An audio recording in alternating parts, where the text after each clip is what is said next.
कृषी विभाग जिल्हा परिषद धुळे, कृषी विभाग राज्य शासन प्रकल्प संचालक आत्मा व पंचायत समिती धुळे यांच्या संयुक्त विद्यमानाने महाराष्ट्र माजी मुख्यमंत्री कैलासवासी वसंतराव नाईक यांच्या जयंतीनिमित्त कृषी दिन कार्यक्रम व कैलासवासी डॉक्टर पंजाबराव देशमुख कृषी संजीवनी पंधरवडाचा सांगता समारोह कार्यक्रम धुळे शहरातील अभियांत्रिकी सभागृह कृषी महाविद्यालय या ठिकाणी घेण्यात आला।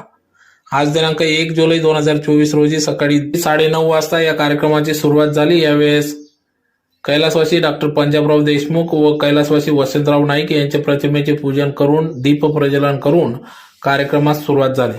तर यावेळेस या कार्यक्रमाप्रसंगी या ठिकाणी कृषी महाविद्यालय परिसरात 100 रोपांची वृक्ष लागवड देखील या ठिकाणी करण्यात आली। तर कार्यक्रमाप्रसंगी या ठिकाणी शेतकरी समूह यांना सपत्नीक सत्कार या